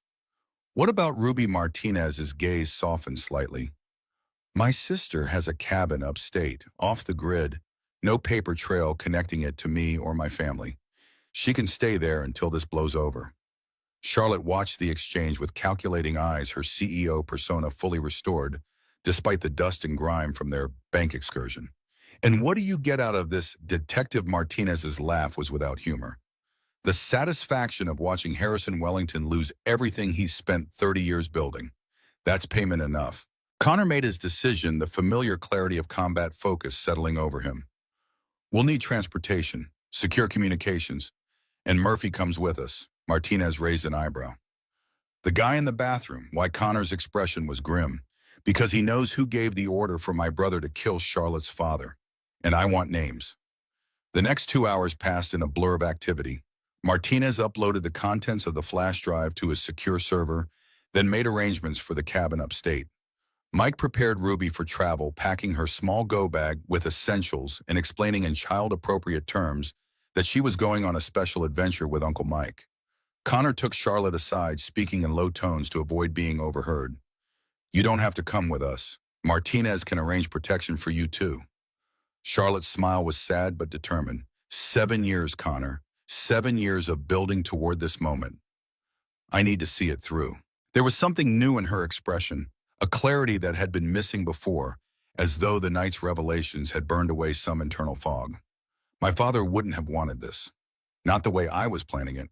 He believed in justice, not revenge. Connor recognized the shift, the reframing of purpose that often came after combat, after facing death, and making choices that couldn't be unmade. It's not too late to choose differently. Charlotte's eyes met his, steady and clear. I already have. As dawn approached, they finalized their plans. Mike would take Ruby to the cabin upstate, staying with her until the situation resolved. Martinez would return to his precinct, positioning himself to manage the fallout when the evidence went public. Connor, Charlotte, and a secured Murphy would relocate to a motel in New Jersey, where they would await confirmation that the evidence had been distributed as planned. Connor knelt beside the couch where Ruby was now awake, her dark eyes solemn in her small face. I need you to go with Uncle Mike for a little while. Just a few days. Ruby studied him with the unnerving perception of childhood. Is it because of the bad men? Connor nodded, never lying to his daughter about important things. Yes, but they won't find you and they won't hurt you. Uncle Mike will keep you safe until I come get you. Ruby's small fingers traced the lines of his face as though memorizing the contours. Are you going to hurt the bad men? The question pierced Connor's carefully maintained composure. This was the central fear that had haunted him since returning from Afghanistan, that the violence he had carried within him would someday spill over, tainting Ruby's life as it had his own. No, princess, I'm going to make sure they face consequences for what they've done. The right way. Ruby nodded, accepting his answer with the simple faith of a child who had never known her father to break a promise. Like when Tommy Parker had to apologize to the whole class for breaking my sculpture? Connor smiled despite the gravity of their situation. Something like that, but bigger. He gathered her into his arms, inhaling the sweet scent of her hair, committing it to memory. Just in case. I love you more than anything in this world. You know that, right? Ruby nodded against his chest. I know, Daddy. I love you too, even when you won't let me have the cereal with marshmallows. Connor's laugh was rough with emotion. Even now, facing danger and uncertainty, she could make him smile. Jennifer's gift to them both. Ruby's resilient spirit, her innate understanding that love persisted even through hardship. Charlotte watched this exchange from across the room, something complicated flickering across her face. Connor recognized that the pain of witnessing the family bonds she had lost, the connection that had been stolen from her by men like Wellington. As they prepared to leave, Murphy was brought from the bathroom, his hands secured behind his back, his earlier bravado entirely gone. He looked older in the harsh morning light, a man confronting the consequences of decades of bad choices. Where are you taking me? Connor checked the restraints, ensuring they were secure, but not cutting off circulation. Somewhere we can talk about Wellington, about the operation, about my brother. Murphy's laugh was hollow. You think knowing the whole truth will bring you peace? Trust me, it won't. Connor met his gaze steadily. I don't want peace, I want justice. Fancy words can lie all day long. Actions never do. They left the safe house as dawn broke over Brooklyn, the October sky painted in shades of pink and gold that seemed mockingly beautiful given the circumstances. Martinez departed first, returning to his precinct to begin laying groundwork for the evidence release. Mike followed with Ruby, driving a nondescript sedan with rental plates that couldn't be traced back to any of them. Connor, Charlotte, and Murphy took Martinez's personal vehicle, an aging Jeep Cherokee with tinted windows and New York plates. Connor drove Charlotte beside him in the passenger seat, Murphy secured in the back. They crossed into New Jersey as the morning rush hour began blending into the stream of commuters heading away from the city. The motel was exactly what Connor had specified, a faded roadside establishment that accepted cash, asked no questions, and featured rooms with clear sight lines to both the parking lot and the surrounding area. The kind of place that catered to truckers, traveling salesmen, and people who needed temporary anonymity. Connor secured Murphy to a chair in the corner of the room, then did a thorough sweep for surveillance devices, checking vents, light fixtures, smoke detectors. Charlotte watched this process with newfound respect, recognizing the methodical precision of a man trained to operate in hostile territory. Is this how you always travel? Checking for bugs, securing exits, maintaining situational awareness. Keener's smile was grim. Only when people are trying to kill me. With Murphy secured and the room cleared, Connor turned his attention to their captive. The bravado that had characterized Murphy at the warehouse was gone, replaced by the weary resignation of a man who knew the game was finally over. Tell me about Wellington, the whole operation. Start at the beginning. Murphy's side shoulders slumping in defeat. It started in the early 2000s. Small-scale money laundering for local construction firms, nothing fancy. Wellington was an assistant DA back then, ambitious, connected. He helped make problems disappear for the right price.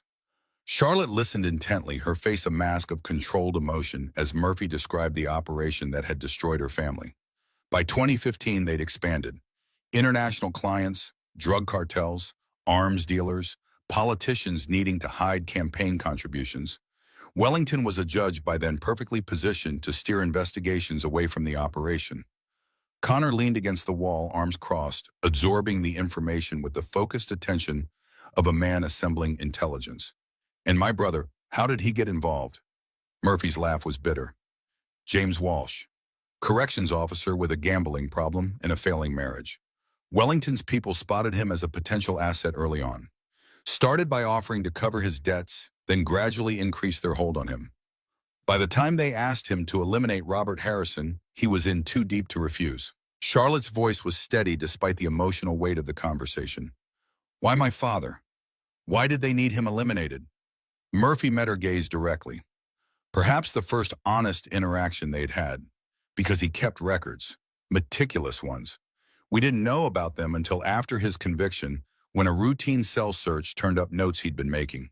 He was documenting everything from memory, rebuilding the ledgers that had been confiscated during his arrest. Connor's mind raced, connecting dots, seeing patterns, and Wellington ordered the hit.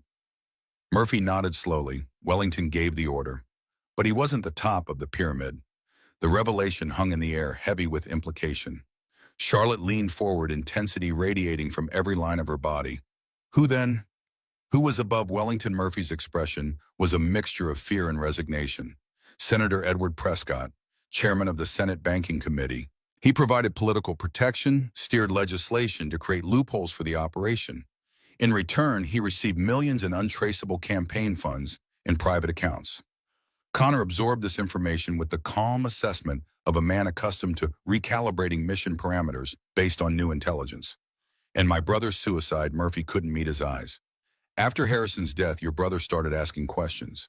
Found out who Harrison really was, what he'd been involved in. Realized he'd been manipulated into killing an innocent man. He threatened to go public. The weight of these revelations settled over the room like a physical presence. Connor's expression remained carefully neutral, but Charlotte could see the tension in his shoulders, the controlled fury in his eyes. They staged his suicide. It wasn't a question. Murphy nodded anyway. Made it look like gambling debts, depression over his divorce. Clean, professional, no questions asked. Charlotte's hands clenched into fists, her carefully constructed composure cracking at the edges. Just like they did with my mother, Murphy had the decency to look away. Yes, similar methods, similar cover story. Connor pushed himself away from the wall, crossing to the window to check the parking lot, the road beyond. The tactical movement provided a moment to process, to compartmentalize the rage that threatened to overwhelm his judgment. When he turned back, his voice was steady, controlled. Martinez's evidence release is scheduled for noon. That gives us 3 hours to decide what to do with you.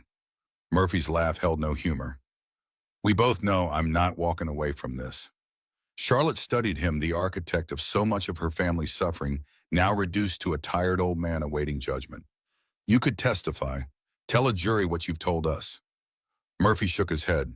Prescott's people would find me in any prison, any witness protection program. I'd be dead within a week. Connor recognized the truth in this assessment. Men like Prescott didn't leave loose ends, didn't allow witnesses to testify against them.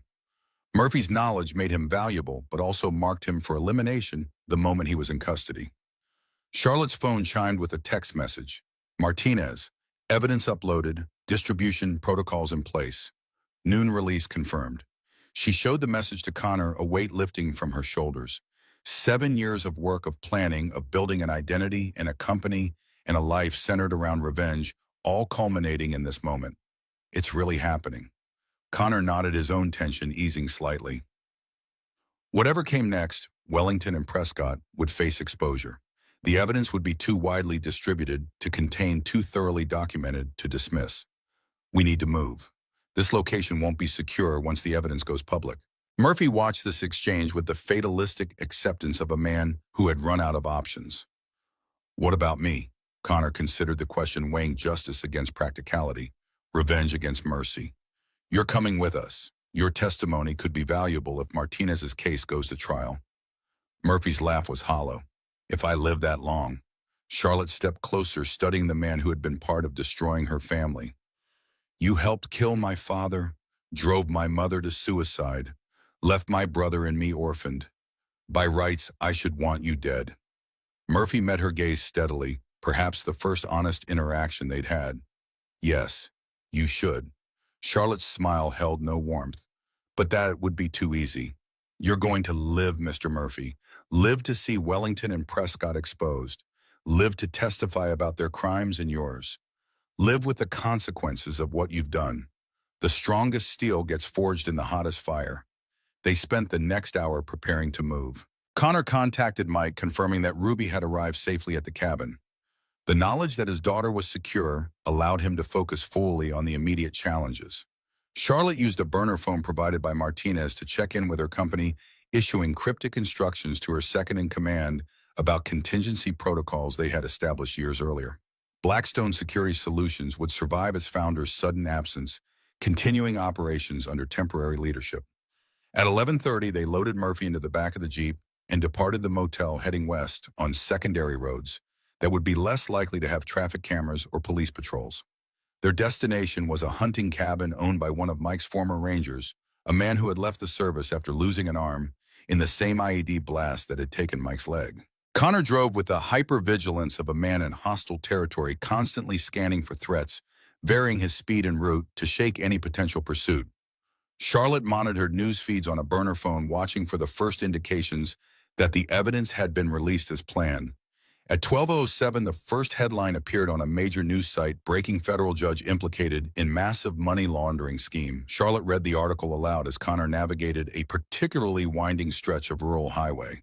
Federal Judge Harrison Wellington has been implicated in what authorities are calling one of the largest money laundering operations in U.S. history. Documents released simultaneously to multiple news organizations detail a sprawling criminal enterprise involving judicial corruption, financial fraud, and obstruction of justice spanning more than 2 decades. More headlines followed in rapid succession as the coordinated release took effect. Senate Banking Chair Prescott named in federal corruption probe. Blackstone CEO Rebecca Morrison revealed as Charlotte Harrison, daughter of wrongfully convicted accountant and exclusive inside the money laundering operation that corrupted federal judges and senators. By 12:30, the story had exploded across all major news platforms. Martinez sent a text confirming that federal agencies were already issuing statements, securing warrants, preparing for arrests. The evidence was too comprehensive, too well documented to be buried or dismissed.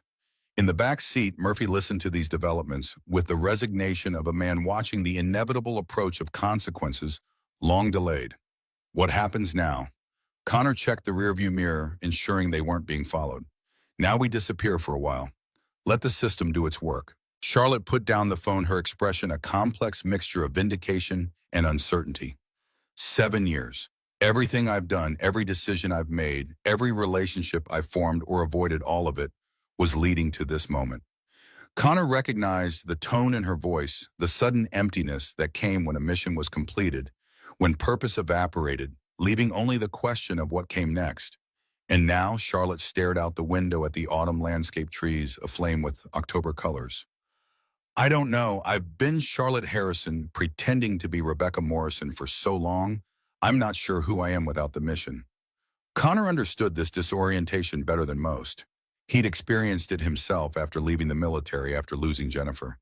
The vertigo of purpose, lost of identity, unmoored. You rebuild, one day at a time. The hunting cabin appeared as the sun began to set, a rustic structure nestled in a clearing, surrounded by pine trees. Simple, isolated, defensible. Connor secured Murphy to a chair in the main room, then did a thorough sweep of the perimeter, checking sight lines, potential approach routes, escape paths. Charlotte watched this process with new understanding, seeing beyond the methodical movements to the experiences that had shaped them. Connor Walsh wasn't just a plumber who had served in the military. He was a man who had been forged in combat, who carried those lessons in every fiber of his being. As night fell, they monitored the unfolding story on the cabin's ancient television. Wellington had been taken into custody, his home and offices raided by FBI agents.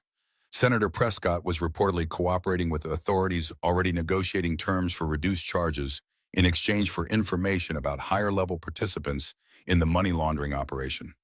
The world was cracking open, secrets spilling into the light, powerful men facing the consequences of decades of corruption.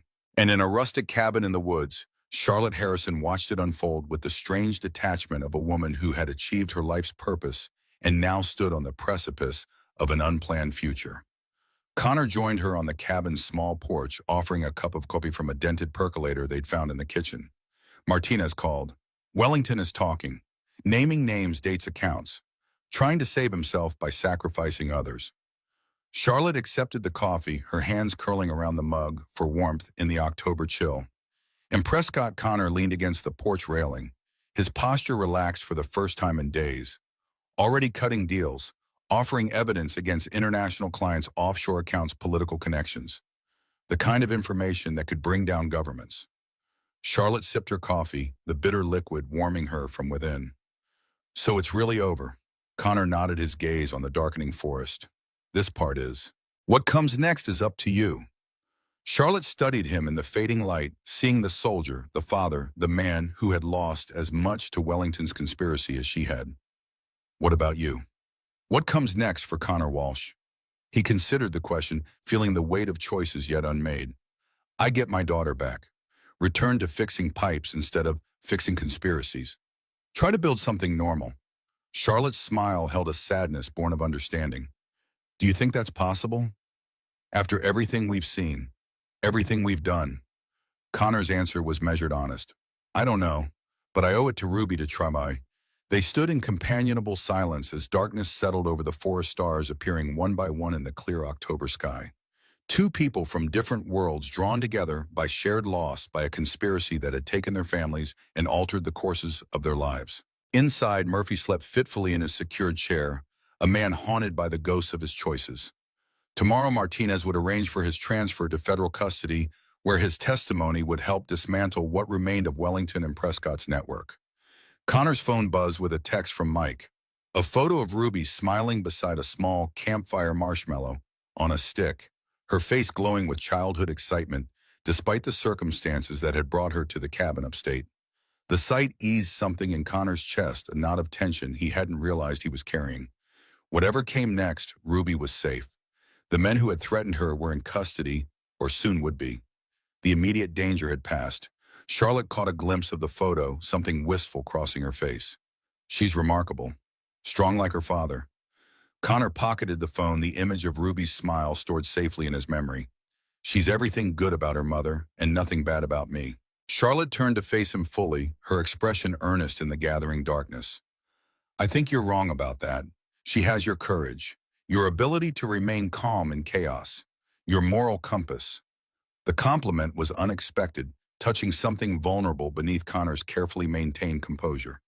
6 months later, Connor stood in Mrs. Chen's kitchen, installing a new garbage disposal. The old woman supervised from a nearby stool, offering commentary on his technique with the same blunt authority she'd always wielded. You work better now, more focused. less angry inside. Connor tightened a connection, checking the seal with practiced fingers. I was never angry with you, Mrs. Chen. The old woman snorted, unimpressed by this evasion. Not with me, with world, with self. Now different. More peace. Connor couldn't argue with her assessment. The months since Wellington's arrest had brought changes he couldn't have anticipated. The conspiracy had unraveled with surprising speed, powerful men turning on each other in desperate attempts to save themselves. Martinez's careful case building had ensured that the evidence couldn't be buried or dismissed. Ruby had returned from the cabin upstate with stories of campfires and hiking trails, apparently untraumatized by her brief abduction. Children were resilient more so than adults sometimes. She'd started seeing a counselor anyway at Connor's insistence. Some wounds weren't visible until years later. As for Charlotte Harrison, formerly Rebecca Morrison, she had surprised everyone by cooperating fully with federal investigators, providing additional evidence that strengthened the case against Wellington and Prescott. Blackstone Security Solutions had been restructured, its legitimate operations continuing under new leadership, while Charlotte stepped away entirely. The doorbell rang, interrupting Mrs. Chen's critique of Connor's plumbing technique. The old woman shuffled to answer it, returning moments later with a visitor. Your lady friend here. Charlotte stood in the kitchen doorway, looking different than she had 6 months ago. The polished executive was gone, replaced by a woman in jeans and a simple sweater. Her blonde hair cut shorter, her face free of makeup. She looked younger, somehow unburdened. Hello, Connor. He wiped his hands on a shop rag, surprised but not displeased by her appearance. Charlotte, didn't know you were back in town. She smiled, the expression more genuine than any he'd seen during their initial encounters. Just got back yesterday. Thought I'd stop by, see how you're doing. Mrs. Chen looked between them with the knowing expression of a woman who had witnessed 8 decades of human interaction. I make tea. You talk. She bustled toward the stove, giving them the illusion of privacy in the small kitchen. Connor leaned against the counter, studying Charlotte with new eyes. How was Seattle after the dust had settled? Charlotte had relocated to the Pacific Northwest, seeking distance from New York in the remnants of her Rebecca Morrison identity. Connor had received occasional texts, brief updates that revealed little about her state of mind. Rainy, quiet, exactly what I needed. She accepted a cup of tea from Mrs. Chen, who then made herself scarce with the transparent excuse of needing to water plants. When they were alone, Charlotte's expression grew more serious. I've been thinking about what you said, that night at the cabin, about rebuilding one day at a time. Connor nodded, remembering the conversation as clearly as if it had happened yesterday. And Charlotte set down her tea, her movements deliberate. I want to learn how to fix things instead of breaking them. The simple statement carried a weight of meaning that transcended the literal interpretation. Connor recognized it for what it was, not just a request for plumbing lessons, but a declaration of intent to rebuild a life that had been defined by destruction for too long. It's not easy. Tools are heavy. Work is dirty. Clients complain about the bill. His tone was light, but his eyes held understanding. Charlotte's smile acknowledged the deeper conversation beneath the surface. I'm not afraid of hard work or getting my hands dirty. Connor considered her for a long moment, seeing beyond the wealthy CEO to the survivor beneath. A woman who had lost everything, built an empire for revenge, and now stood at the threshold of an entirely new life. I could use an apprentice, someone to hand me tools, learn the trade from the ground up. Charlotte's expression brightened with genuine interest. When do I start? Connor gestured to his half-finished installation. No time like the present. Hand me that pipe wrench. The following weekend, Charlotte arrived at Connor's house in a used Honda Civic instead of the BM. She wore jeans and sneakers, her blondie hair tied back in a simple ponytail. Ruby ran to greet her with the enthusiasm reserved for favorite visitors. Miss Charlotte, Daddy said you're learning to fix things too. Charlotte knelt to Ruby's level, her gray eyes bright with genuine warmth. That's right, and I was hoping you could help teach me. Ruby grabbed her hand with complete trust. Come on, Daddy's teaching me how to fix the kitchen faucet. Connor watched from the doorway as Charlotte followed Ruby into the house, both of them chattering about washers and pipe fittings. The woman who had orchestrated an elaborate revenge plot was gone, replaced by someone trying to learn what normal life looked like. It wouldn't be easy. Trust would have to be rebuilt day by day, choice by choice. But sometimes broken things could be fixed, made stronger than they'd been before. Sometimes people got second chances they didn't deserve, but needed anyway. The afternoon sun slanted through the kitchen windows as Connor taught Charlotte the basics of plumbing repair. Her hands were quick and precise, learning the feel of tools, the logic of water pressure, and sealed joints. Ruby provided running commentary explaining each step with the authority of someone who'd been Connor's apprentice for months. You have to feel when it's tight enough, Ruby instructed seriously. Too loose and it leaks. Too tight and you break something important. Charlotte smiled, her expression lighter than Connor had ever seen it. That sounds like good advice for more than just plumbing. As evening approached, Charlotte helped Ruby with homework while Connor prepared dinner. The domestic scene felt strange and right at the same time, like pieces of a puzzle he'd never realized were missing. They ate spaghetti and garlic bread while Ruby told Charlotte about her school projects, her friends, her dreams of becoming either a plumber like her daddy or an astronaut depending on the day. Charlotte listened with the focused attention of someone learning how families worked, how love was built through small daily choices rather than grand gestures. After Ruby went to bed, Connor and Charlotte sat on the back porch with coffee watching stars emerge in the clear October sky. 1 year since the night at the grocery store that had changed everything. Thank you, Charlotte's voice was quiet in the darkness, for giving me this chance, for letting me be part of something good after all the damage I've done. Connor leaned back in his chair, studying her profile in the moonlight. Ruby likes you. That's not easy to earn. Charlotte wrapped her hands around her coffee mug, seeking warmth. She's remarkable. Strong like her father. Connor's throat tightened. You said that once before. Charlotte turned to look at him directly. I meant it then. I mean it now. Connor shook his head, still struggling to see himself as others did. I'm a killer. I've taken lives, and part of me enjoyed it. Charlotte's smile was sad and wise. I spent 7 years planning to destroy Judge Wellington's family. I was going to hurt innocent children to satisfy my need for revenge. You showed me a different path. She paused, choosing her words carefully. Sometimes the strongest people are the ones who've been broken and chose to heal instead of breaking others. Connor's phone buzzed with a text from Mrs. Chen asking if he could check her water heater tomorrow. Normal life, normal problems with logical solutions. He typed back a quick agreement before pocketing the phone. So what happens now? Charlotte smiled, and for the first time it reached her eyes completely. Now I learn how to build instead of destroy. How to fix things that are broken, including myself. Connor nodded slowly. That's good work if you can find it. She laughed softly. I have an excellent teacher. 2 of them, actually. Inside the house, Ruby called out from her bedroom. Daddy will miss Charlotte. Be here for pancakes tomorrow. Connor looked at Charlotte, seeing hope and fear warring in her expression. She'd learned that families weren't built on perfect people, but on people willing to choose each other despite their flaws. What do you think? He asked. Charlotte's voice was barely a whisper. I'd like that very much. Connor called back to Ruby. Yes, Princess. Miss Charlotte will be here for pancakes. Ruby's delighted giggle drifted through the walls, the sound of a child who knew she was safe, loved, and part of something bigger than herself. The night air carried the scent of falling leaves and wood smoke from neighboring chimneys. Connor thought about Jennifer, about the woman who'd loved him despite his darkness, who'd seen the man he could become rather than the killer he'd been. She would have liked, Charlotte would have approved of second chances and broken people finding ways to heal together. Not every story ended with perfect justice or complete redemption, but sometimes broken people found each other and built something new from the pieces of what they'd lost. Sometimes that was enough. Second chances don't erase the past. They just give you somewhere better to stand while you face it.